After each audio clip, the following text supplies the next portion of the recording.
Bien, buenos días, jóvenes. Estamos por aquí para continuar con el análisis, discusión, comentarios, preguntas sobre los temas que tenemos asignados en este primer trabajo de análisis e interpretación de estados financieros. Son 9 puntos, ¿verdad?, que se los dictamos el sábado pasado y hemos escrito aquí en la pizarra en forma abreviada los requerimientos de estos temas. El primer tema es el relacionado con la ley número 479-08 sobre sociedades comerciales y empresas individuales de responsabilidad limitada, que estuvimos analizando, ¿verdad?, el sábado pasado. Esta es una ley muy importante, es una renovación y actualización del régimen societario de la República Dominicana, y para entender, poder analizar e interpretar adecuadamente los estados financieros, debemos comenzar por esa ley, donde se establecen, entre otros aspectos, los regímenes societarios de la República Dominicana, la responsabilidad en términos de información contable y financiera que tienen que cumplir las empresas o entidades económicas, la rendición de cuentas, etcétera, entre otros aspectos. O sea, como ustedes conocen, hay 7 tipos de formas de organización empresarial desde el punto de vista legal, que tienen sus requisitos y características cada una de esas formas legales, esos tipos legal de constitución de empresa. Decíamos que estos tipos son, en primer lugar, la empresa individual de responsabilidad limitada; en segundo lugar, las sociedades en nombre colectivo; en tercer lugar, las sociedades en comandita simple; en cuarto lugar, las sociedades en comandita por acciones; en quinto lugar, las sociedades de responsabilidad limitada; en sexto lugar, las sociedades anónimas simplificadas; y en séptimo lugar, las sociedades anónimas públicas o abiertas. O sea, las empresas que pueden crearse en nuestro país tienen que adoptar uno de estos tipos legal previsto en esta ley. Cada uno de estos tipos de organización empresarial desde el punto de vista legal tiene sus requisitos, y dentro de esa gama amplia, o sea, los empresarios entonces deben escoger la que mejor se adapte a su tamaño, sus actividades, etcétera. Como ustedes conocerán, en los estados financieros, uno de los elementos importantes y más amplios son las notas a los estados financieros. Y esas notas a los estados financieros deben comenzar con la identificación del ente económico, de la empresa de que se trate, ¿verdad?, el tipo legal adoptado, la actividad que se dedique a la empresa, la fecha en que fue constituida, donde tiene su sede principal, así como la indicación de las principales políticas contables. De manera que el tipo social previsto en esta ley pues es parte de los estados financieros y una información, un dato esencial para poder analizar e interpretar los estados financieros. También en la ley decíamos que se prevén las informaciones mínimas que deben tener los estatutos sociales o carta social de la empresa, ¿verdad? Como son el nombre de la empresa, el tipo social anotado, las generales de ley de las personas, ¿verdad?, que forman parte, personas físicas, jurídicas, que forman parte del ente económico, el capital social autorizado, el capital suscrito y pagado, la fecha de cierre, ¿verdad?, de sus operaciones, o sea, si termina su ejercicio comercial el 31 de diciembre o el 31 de marzo o el 30 de junio o el 30 de septiembre, que son la fecha de cierre de ejercicio económico o fiscal establecido aquí en la República Dominicana mediante la ley 1192 que establece el Código Tributario de la República Dominicana.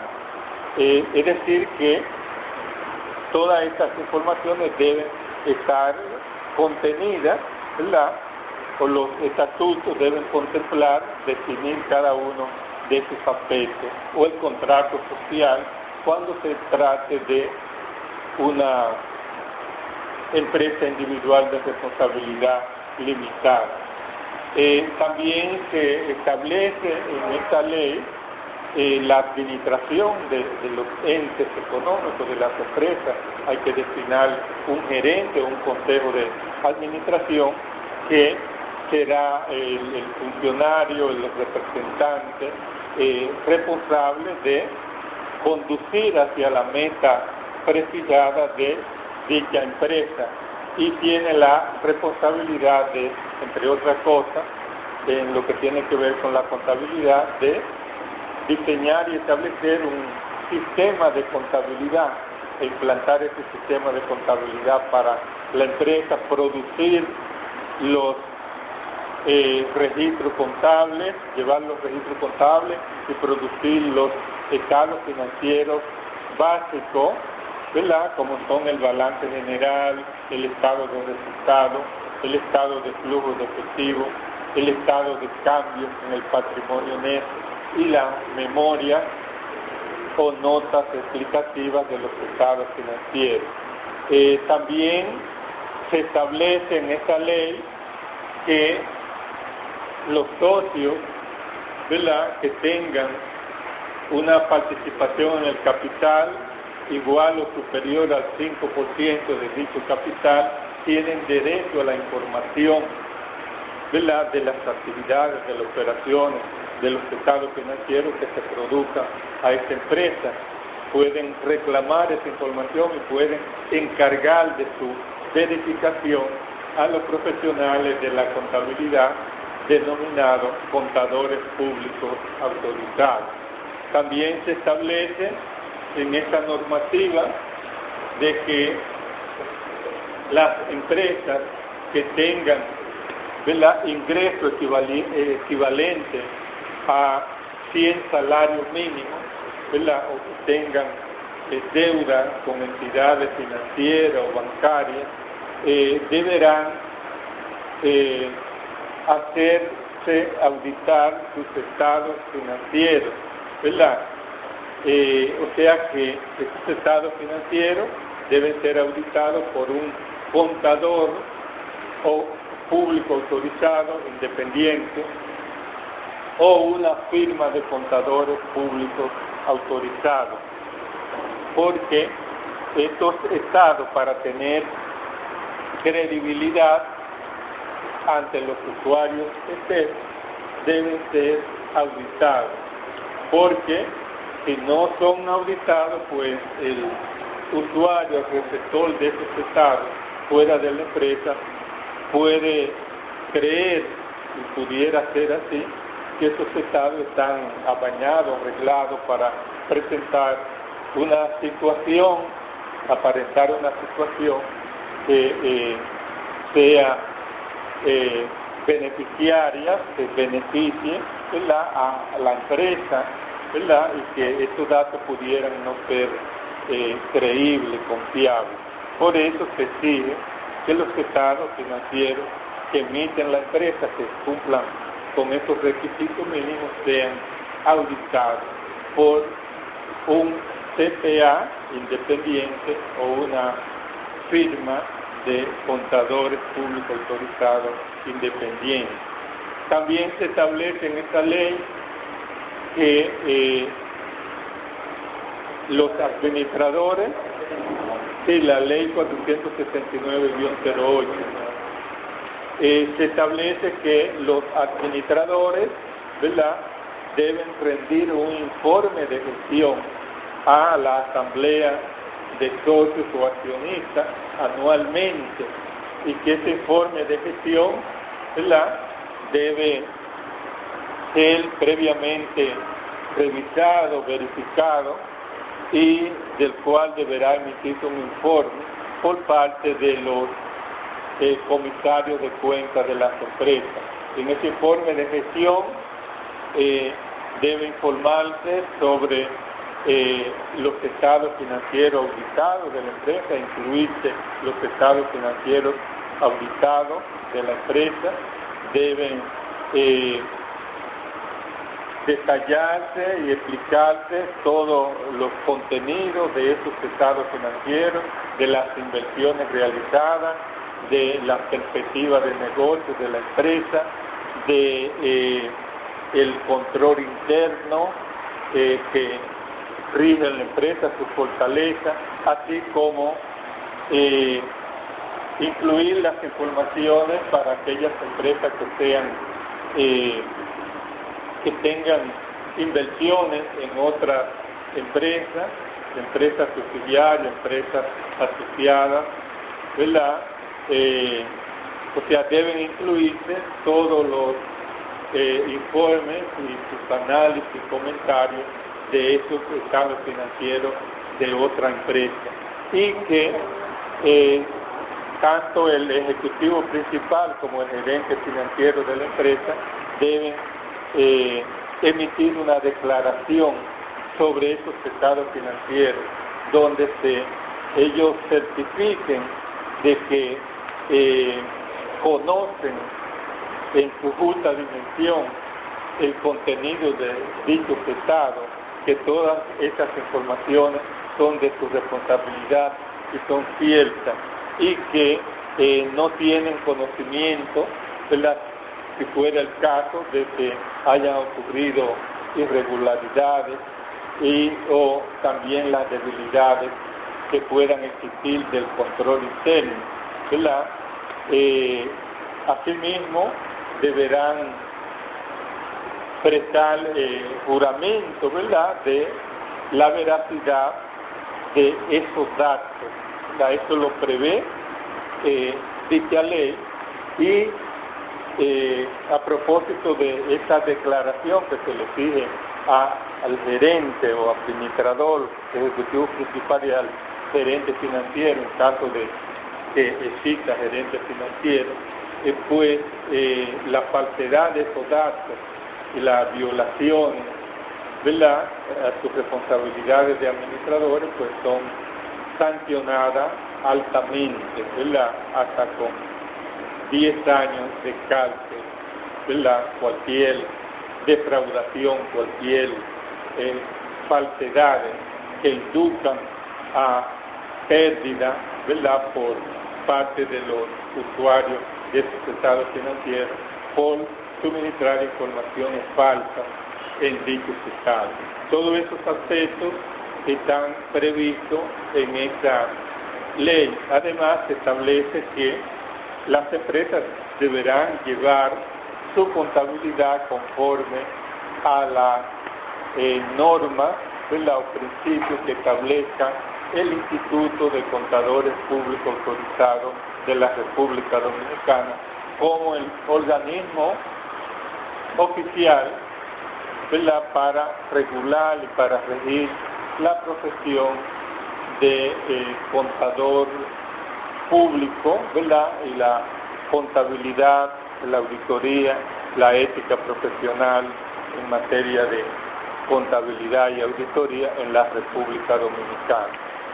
De manera que esta es una ley muy importante, ¿verdad?, que debe conocer y debe dominar todo profesional de la contabilidad pública, así como estudiantes de término, como son ustedes, de dicha carrera. A grosso modo, esos son los aspectos principales que se tratan en dicha ley. Ley 479-08 sobre sociedades comerciales y empresas individuales de responsabilidad limitada de nuestro país, República Dominicana. Bien, ¿tienen alguna pregunta sobre este tópico, sobre este tema? Diga. El tema 9, saltamos del 1 al 9. Como parte de este trabajo, ustedes deberán obtener un conjunto de estados financieros con propósito de información general, ¿verdad? Y estudiar ese conjunto de estados financieros. Primero van a definir cada uno de esos estados, deberán definir cada uno de los estados que conforman este conjunto de estados financieros. Ya sabemos que un conjunto de estados financieros con propósito de información general está conformado por 5 componentes, que son el balance general, el estado de resultados, el estado de flujo de efectivo, el estado de cambios en el patrimonio neto y las memorias o notas explicativas. Deberán entonces definir cada estado, qué es el balance general. ¿Cómo podemos definir el balance general? Definir el estado de resultados. ¿Cómo podemos definir el estado de resultados?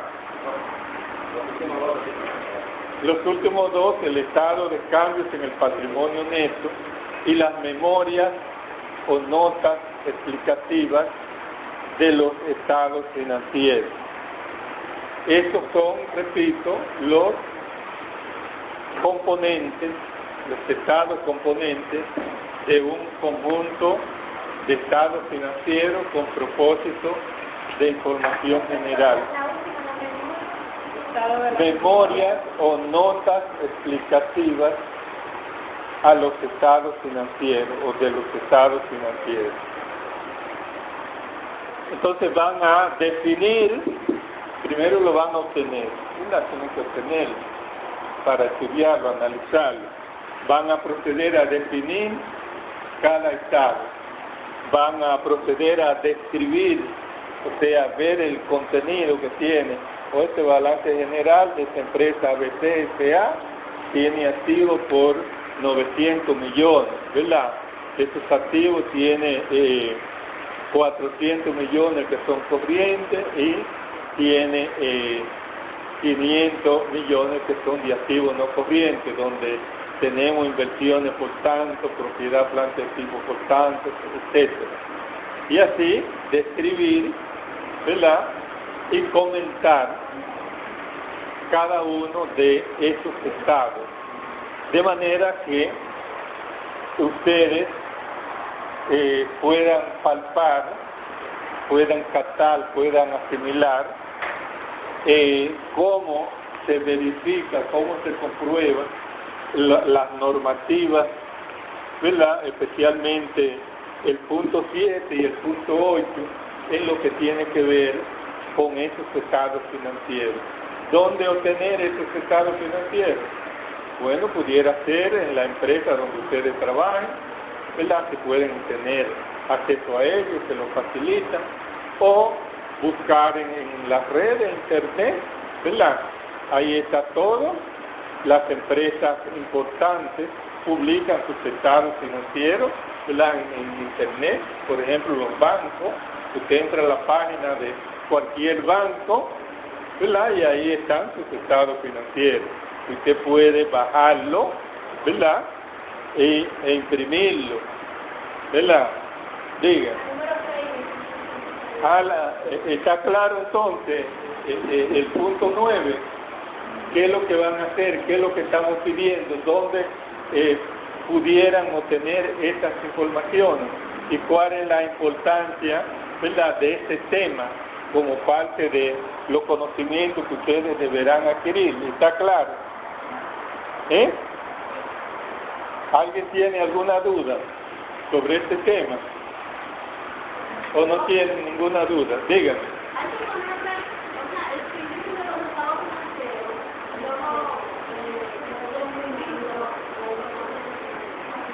Usted va a obtener los estados financieros. Tiene los estados financieros de la empresa ABCSA. Ya lo tiene. Y están compuestos por el balance general, el estado de resultados, el estado de flujo de efectivo, el estado de cambios en el patrimonio neto y las notas explicativas. Ok, usted va a estudiar esos estados. Y luego va a definir cada estado.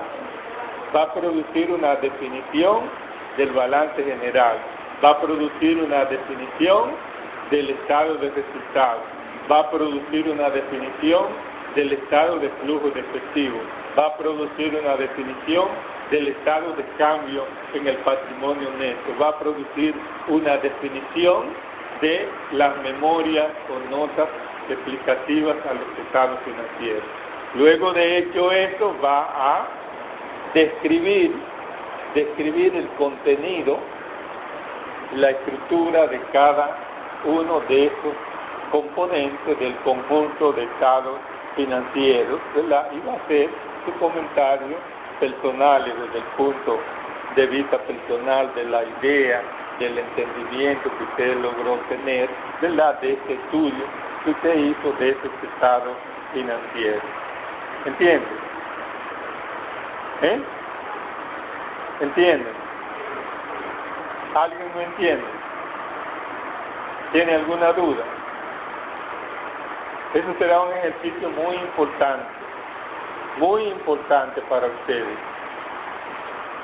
O sea, porque lo va a poner en contacto, en realidad, con el producto final de la contabilidad, sus estados financieros y todos los aspectos teóricos que se prevén aquí en las normas, en los estándares, etcétera. Ustedes van a poder constatarlo en ese conjunto de estados financieros y eso les servirá de un aprendizaje importante. Díganme.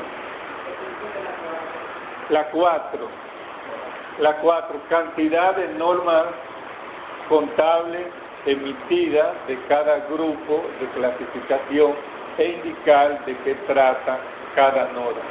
O sea, hay 4 grupos de normas, de estándares internacionales de contabilidad, ¿verdad? Tenemos un primer grupo que son las normas internacionales de contabilidad, de las cuales se han emitido 41 normas. Aquí, ¿verdad? Entonces usted va a indicar que de este grupo de normas, NIC, o normas internacionales de contabilidad, se han emitido 41 normas, de las cuales hay 27 vigentes, que son las siguientes: NIC 1, presentación de estados financieros; NIC 2, inventario o existencia; NIC 7, estado de flujo de efectivo; NIC 8, ¿verdad?, política contable, estimaciones contables y errores, y así sucesivamente. Para el segundo grupo, va a decir que el segundo grupo de estándares internacionales de contabilidad están conformados por las normas internacionales de información financiera, de las cuales se han emitido 13 normas, ¿verdad?, o NIF, que tratan sobre los siguientes temas. NIF 1, adopción por primera vez de las normas internacionales de información financiera; NIF 2, pago basado en acciones; NIF 3, combinaciones de negocios, y así sucesivamente. Para el tercer grupo de estándares, ¿verdad?, que son las normas internacionales de contabilidad para el sector público, usted va a decir que se ha creado un grupo de norma especial destinada al sector público, ¿verdad? Que están compuestas por 32 normas, que son esta y aquella. Para el cuarto grupo de normas de estándares contables, ¿verdad? Usted va a decir que son los estándares, las normas internacionales de contabilidad para pequeñas y medianas entidades. Usted va a decir que de ese grupo se ha emitido una norma con 35 sesiones, ¿verdad? Y que cada sesión equivale a una norma de la NIC o la NIF previamente enunciada, adaptada a ese sector. 35 sesiones, las cuales son y tratan de los siguientes aspectos. La sesión 1, ¿verdad? Pequeña y mediana empresa. La sesión 2, ¿verdad? Propósitos generales de información general. La sesión 3, estado financiero. Como mínimo, ¿verdad? Indicar de qué trata, el título de la norma que sugiere de lo que trata, o pudieran profundizar más, si es de su agrado, ¿verdad? Poner el objetivo de esa norma, etcétera.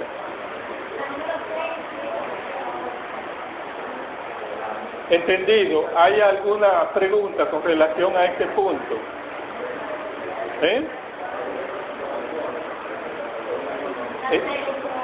La 6.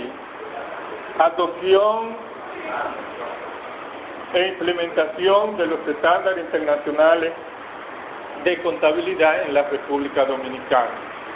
O sea, los estándares internacionales de contabilidad e información financiera, ¿verdad?, comenzaron a iniciarse en el mundo a partir del año 1973, que se conformó el Comité de Norma Internacional de Contabilidad por un acuerdo suscrito entre los representantes de la profesión contable de 9 países desarrollados del mundo, ¿verdad?, que trataron de buscar una solución a la falta de comparabilidad que existía en los estados financieros, producto de los principios de contabilidad que tenía cada país, que eran diferentes de un país a otro, y eso impedía la falta de comparabilidad en los estados financieros de las empresas. A partir de esa fecha se comenzaron a emitir las normas contables, el primer grupo de normas, e irse implementando en los diferentes países. En lo que tiene que ver con la República Dominicana, no fue sino en el año 1999 cuando nuestro país, a través del Instituto de Contadores Públicos Autorizados de la República Dominicana, emitió una resolución, específicamente el 14 de septiembre del año 1999, en la que establece una serie de considerandos y argumentaciones de por qué era necesario establecer esa norma en nuestro país, y decide de que a partir del 1 de enero del año 2000 entrarían en vigencia las normas internacionales de contabilidad emitidas hasta esta fecha y las que se siguieran emitiendo en el futuro, y que por tanto se derogaban y quedaban sin efecto los boletines sobre principios de contabilidad que había emitido dicho instituto, ¿verdad? O sea, quedaban sustituidos los boletines de principios de contabilidad y se adoptaban, ¿verdad?, como norma internacional de contabilidad que harían la vez de principio en nuestro país, las normas internacionales de contabilidad emitidas hasta esta fecha y las que se siguieran emitiendo en el futuro. Luego, más recientemente, en el año 2010, específicamente el 18 de febrero del año 2010, el instituto hizo una evaluación, un análisis y evaluación del progreso del avance logrado en la implementación de los estándares internacionales de contabilidad en República Dominicana, partiendo de la decisión que se tomó el 14 de septiembre del año 1999.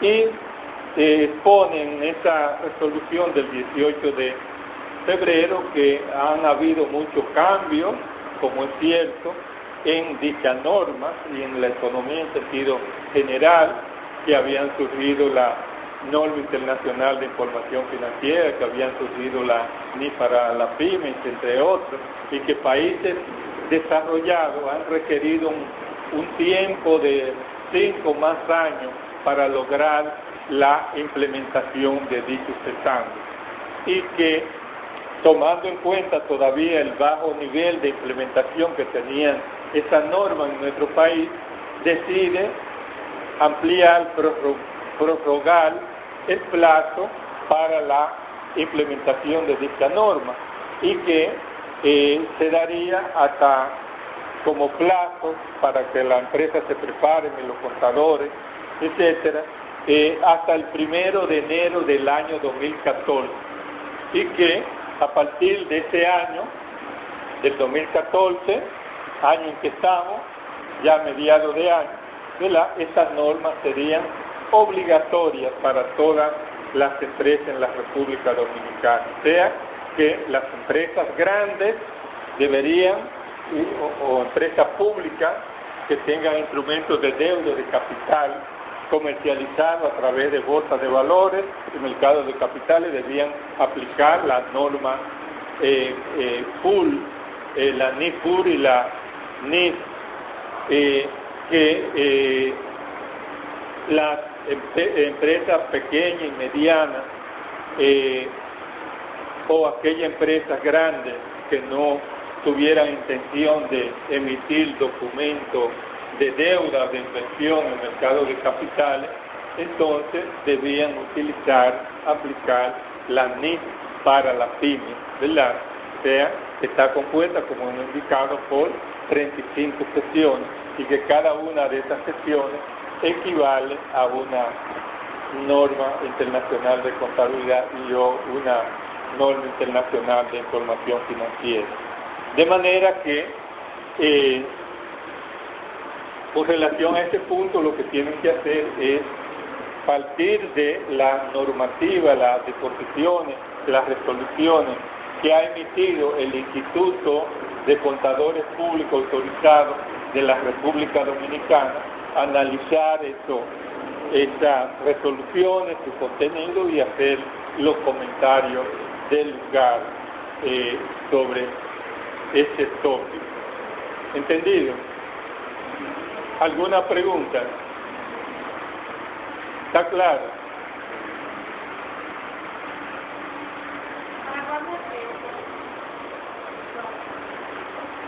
El trabajo es para el próximo. ¿Perdón? Ajá.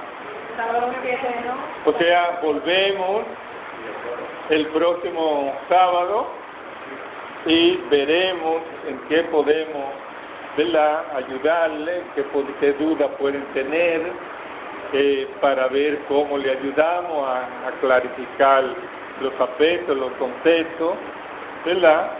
Y entonces el siguiente sábado, pues, le toca a ustedes la presentación de dicho trabajo. ¿Pregunta? Los otros no me han preguntado por los otros temas.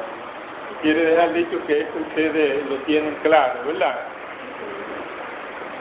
Cuando hablamos aquí de conceptos, propósitos y objetivos de los estándares internacionales de contabilidad, ustedes tienen claro, ¿verdad?, cómo pueden definir los estándares internacionales de contabilidad y cuáles son sus propósitos y objetivos, ¿verdad?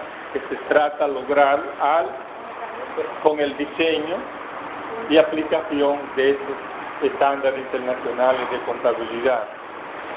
Cuando hablamos de la clasificación de los estándares, ¿verdad? Pues ustedes lo tienen claro también, ¿verdad? Esos estándares se han clasificado en 4 grupos de normas, ¿verdad?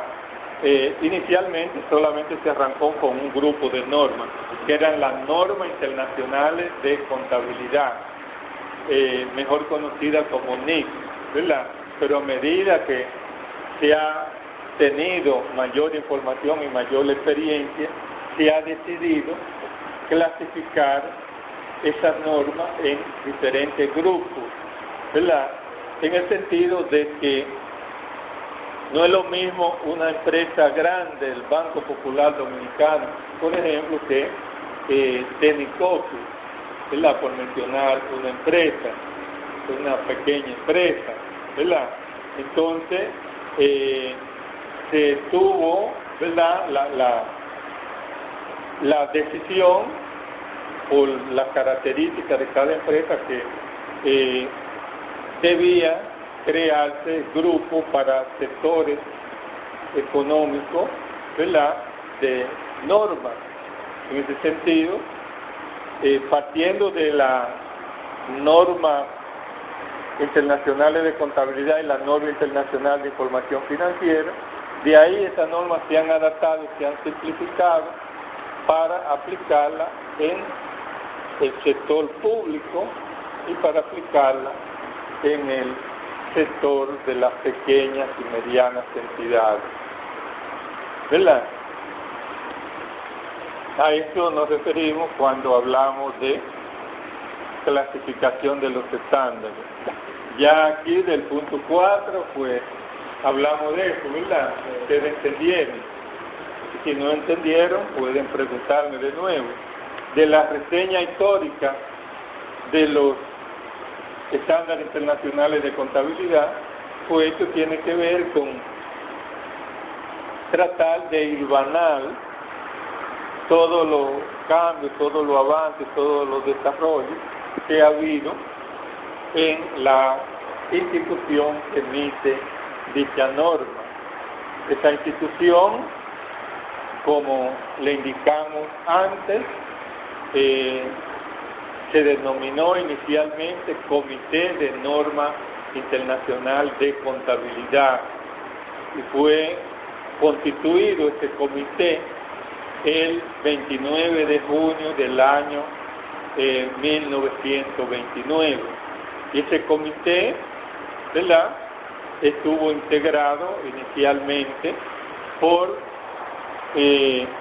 un convenio suscrito entre 9 países desarrollados, entre los cuales están Alemania, Holanda, México, Reino Unido, Irlanda, Australia, Japón, Estados Unidos, entre otros, ¿verdad? Y ese organismo, ¿verdad?, estuvo trabajando en la emisión del primer grupo de normas y que permaneció por el periodo de 1963 hasta el año 2000.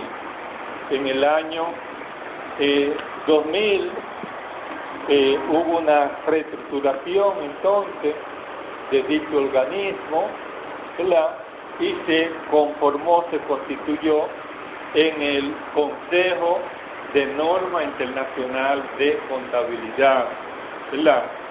Y ese Consejo de Norma Internacional de Contabilidad acogió las normas que se habían emitido anteriormente, el marco conceptual y otras análisis importantes que había emitido el comité predecesor, y decidió que iniciar un segundo grupo de normas que se denominan entonces el segundo grupo de normas Norma Internacional de Información Financiera, mejor conocida en español como por su sigla NIF. Y hasta ahora, ¿verdad?, pues sigue funcionando dicho Consejo de Norma Internacional de Información Financiera, o sea, el Consejo. Se crearon también otros comités de norma, un comité de norma internacional de contabilidad para el sector público, que trató de adaptar, simplificar y adaptar al sector público, dadas las características distintivas que tiene el sector público, ¿verdad?, las normas que se habían emitido, de forma que sean aplicables, sean enfocadas correctamente en dicho sector. De manera que, a grosso modo, la reseña histórica, una breve reseña histórica de cómo han venido marchando el desarrollo de estos estándares a nivel del mundo. Es bueno conocer, saber, ¿verdad?, que este Consejo de Norma Internacional de Contabilidad tiene su sede en Londres, Reino Unido, en Europa, en el continente europeo, y desde allá emite toda esta normativa que son aplicadas por cada uno de los diferentes países del mundo que han, ¿verdad?, implementado dicha norma. Porque esa norma, a partir de cuando el país y sus autoridades lo decidan, implementarla, son obligatorias a partir de ese momento. Antes no son obligatorias. Por ejemplo, en República Dominicana, como hemos dicho, esta norma se implementaron para que entren en vigencia a partir del 1 de enero del año 2000, ¿verdad? Y estamos todavía en el proceso de implementación. Antes del año 2000 no eran obligatorias estas normas en República Dominicana, pero ya a partir de este año, 2014, son obligatorias. ¿Entendido?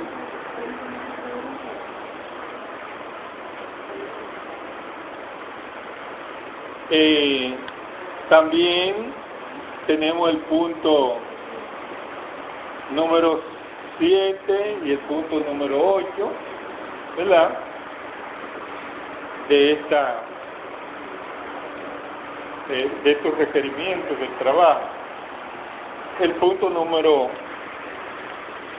7 trata sobre el estudio, resumen y comentario del documento denominado Marco de Conceptos para la preparación y presentación de estados financieros. O sea, hay un documento que se llama Marco de Conceptos para la preparación y presentación de estados financieros, que fue emitido por el Comité de Norma Internacional de Contabilidad en el año 1989. Este documento está constituido por 110 párrafos, ¿verdad?, que tratan sobre los aspectos principales relacionados con la preparación de los estados financieros. Y entre el alcance del documento están el propósito y valor normativo del documento, está también el objetivo de los estados financieros, están los usuarios de los estados financieros, están las hipótesis fundamentales de contabilidad, como es la hipótesis del devengo contable y la hipótesis del negocio en marcha. Están las características cualitativas que deben reunir los estados financieros, como son la comprensibilidad, la relevancia, la confiabilidad y la comparabilidad como características básicas que debe reunir cualquier estado financiero. También están los elementos de los estados financieros, la definición de elementos, están también la medición y valoración de esos elementos y el reconocimiento de esos elementos como parte de los estados financieros. Y este documento es muy importante y es la base de todas las normas internacionales de contabilidad, o sea, deben partir de los aspectos fundamentales establecidos en esta norma, ¿verdad? Cuando estudiamos la NI 1, la NI 2, la NI 3, la NI 50, etcétera, ¿verdad? Nos debemos apoyar en el contenido de este documento, el documento marco de conceptos para la preparación y presentación de estados financieros. Díganme. ¿Hello? Ustedes pueden obtener este documento en internet, ustedes escriben este nombre, ¿verdad? En el buscador Google, y marco de concepto para la preparación y presentación de estados financieros, y ahí les sale el documento, ustedes lo abren, lo copian, lo imprimen, etcétera. Pero vale la aclaración que lo que nosotros estamos pidiendo no es que impriman este documento y lo incluyan en el trabajo, es que lo estudien y comenten, ¿verdad? Lo resuman los principales títulos, aspectos de qué trata y hagan los comentarios pertinentes, no la inclusión del documento en sí como parte del trabajo. ¿Está claro? ¿Alguna duda? ¿Algún comentario? Vale 15 puntos.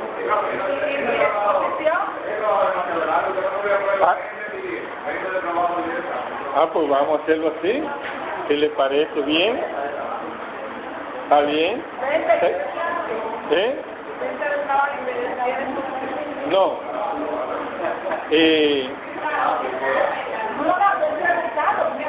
20 en total para el trabajo con la exposición. Y le daríamos un examencito. Señores, atiendan, es obligatorio. O sea, no se ha establecido a partir de este ciclo, ¿verdad?, que los 30 puntos que hay para cada periodo de evaluación deberán distribuirse en trabajo, en exámenes, ¿verdad?, en pruebas, ¿verdad?, pero que no puede haber un solo trabajo o examen de 30 puntos. ¿Me doy a entender? Ok, entonces eso es lo que tenemos.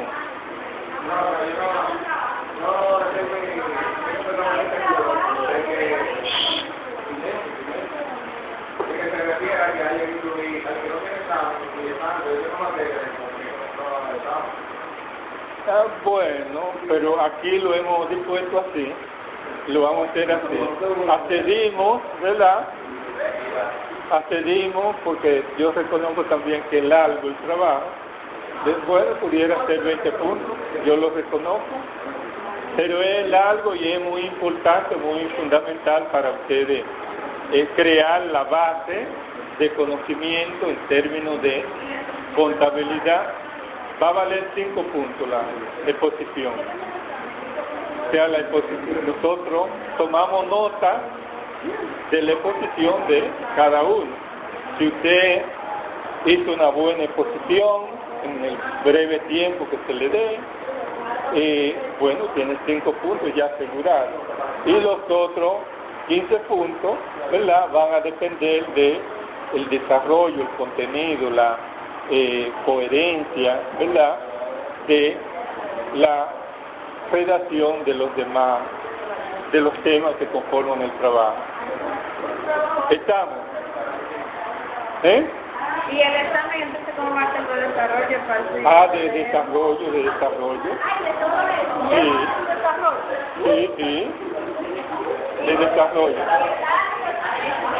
Bueno, pero, ¿y usted qué puede hacer? Ustedes lo que tienen es que ponerse de verdad y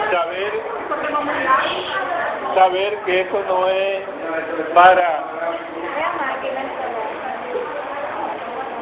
es para ver eso, nada más para introducírselo en la cabeza. El trabajo, contestando tu pregunta, puede ser hecho a bolígrafo, a mano, o puede ser hecho a computadora. Si es hecho a computadora, debe tener el nombre y la matrícula del estudiante impresa en cada hoja, como una forma de personalizar el trabajo de cada uno, que no sea una copia del otro. ¿Entendido?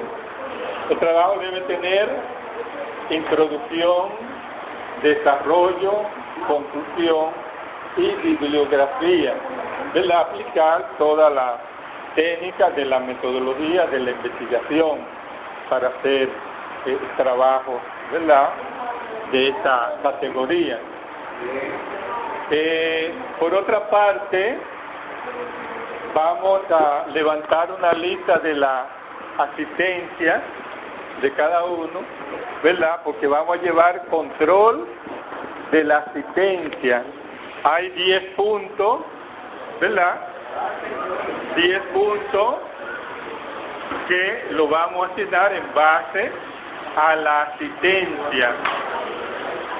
O sea que no va a tener 10 puntos de asistencia el que solamente ha venido 5 veces cuando debió haber venido 10 veces, por ejemplo. Bien, pues ya ustedes saben.